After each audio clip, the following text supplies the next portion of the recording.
Welcome back mga kaaldab. Ito na naman po ang inyong lingkod, si Mr. Destiny. At magbibigay po tayo ng pinakamainit na update po ngayon sa social media. Ito yung pinaka-latest mga kaaldab na pinag-uusapan po sa social media.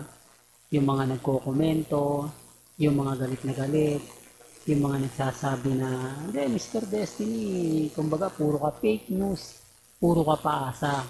Sa mga hindi po nakakaalam, sa mga taong kumbaga lagi kong binabanatan, matatandaan niyo po yung hello love goodbye. Kung sa Hong Kong po, nabisto po na naandun si Maine Polkerson. Ito kay Joros po sabi ko nga po sa inyo, madaldal talaga si Joros eh.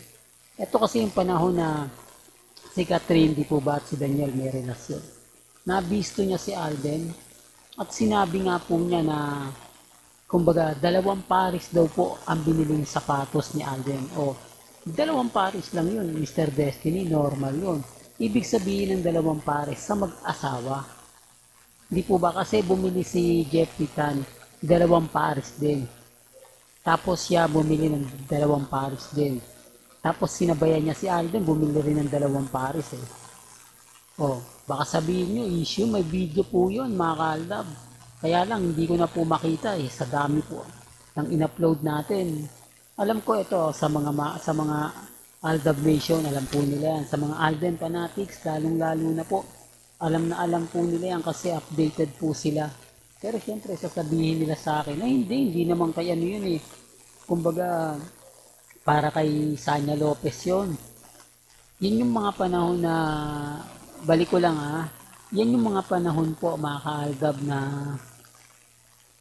kumbaga sinabi ni Jack Roberto na umaakyat daw po ng bahay sa kanila si Alden Richards, may dala daw pong isang bouquet ng rosas, ng flowers. Oo mga kaaldab, ginagawa talaga ni Alden yun, pero hindi po dun kay Sanya Lopez. Kasi kung matatandaan nyo, talagang mahilig magdala si Alden. Kay Jacqueline Jose, nagdala talaga siya niyan, isang bouquet. Di po ba? Kaya nga sabi ko sa inyo, yung nawala po si Jacqueline Jose, agad-agad si Alden Richards po.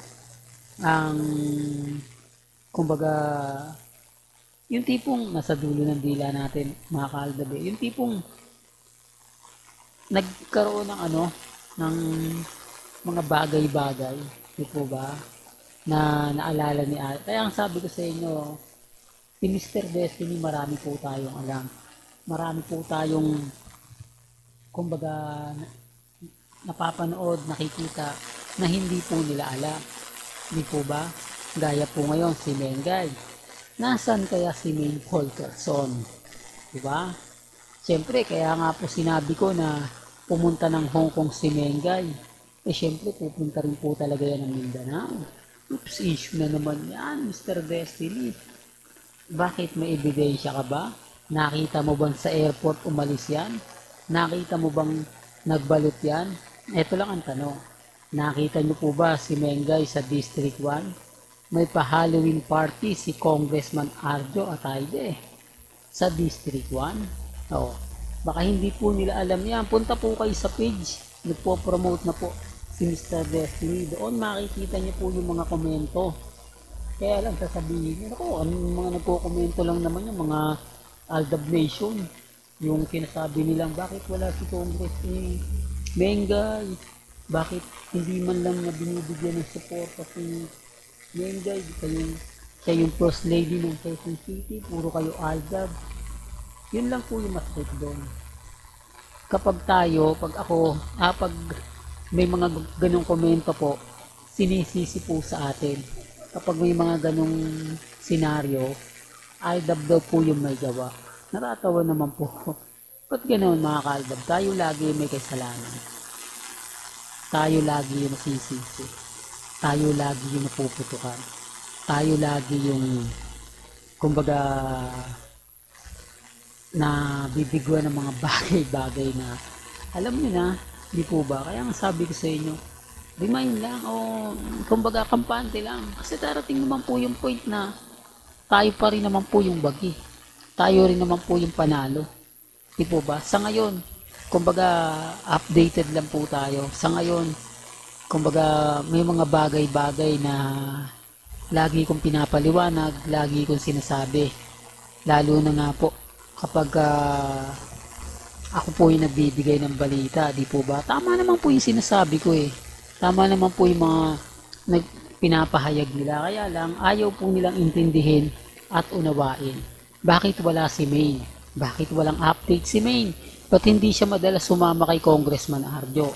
Bakit hindi siya kasama sa pamimigay ng mga ayuda? Bakit hindi siya kasama sa mga event na ginagawan ni Congressman Arjo? Bakit hindi siya nakikita nagsisimba man lang sa District 1? Ngayon kailangan si Mengay dahil ang kalaban nga po ni Congressman Arjo walang iba kundi si Bingbong Crisologo na wala pong talo yan ha. Wala pa pong talo ni isa. Tinapos niya ang termino niya ng sunod-sunod na wala pong talo. 9 years po na hindi po yan natinag. Kaya nga sabi ko sa inyo, mahirap lang po talaga magkomento, di po ba? Well, pag-usapan naman natin sa Mindanao. Kaya ko lang pinakita itong video na to. Pansinin nyo, hindi naman po talaga. Pag kinukumpara ko po yung video ni Mengay at ni Alden, di po ba ang ginagawa ni Alden off-cam?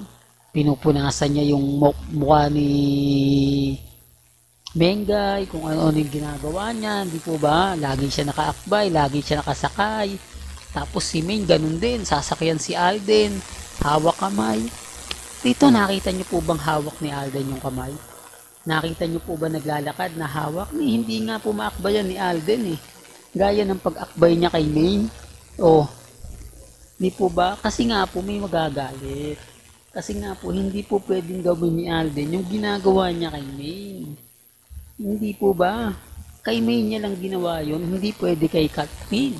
Dahil si Catherine, may karelasyon. Oops, issue na naman yan, Mr. Destiny.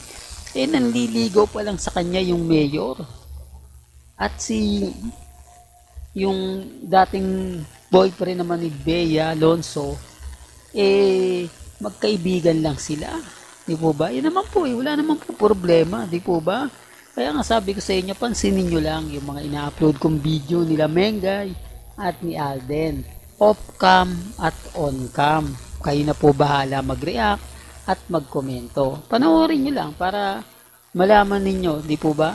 Well, hanggang dito na lang po ang ating latest updates. Kaya kung gusto nyo pa po ng pinaka-latest at sariwang update, abay tumutok lang po kayo dito po sa channel ni Mr. Destiny para updated po kayo sa mga latest at sa mga bagong video po na ilalabas po natin maya-maya lang. Kaya kung bago ka lang sa channel na to at isa kang true-blooded Aldab Nation na nagmamahal kila Mengay at Isoy, tama po ang channel na pinuntahan mo. Kaya consider na po kitang bagong subscriber. At huwag mo kalimutang i-share ang mga video po natin sa mga mami, sa mga titas, at sa mga senyor. Hanggang sa muli, salamat po sa panonood at pakikinig.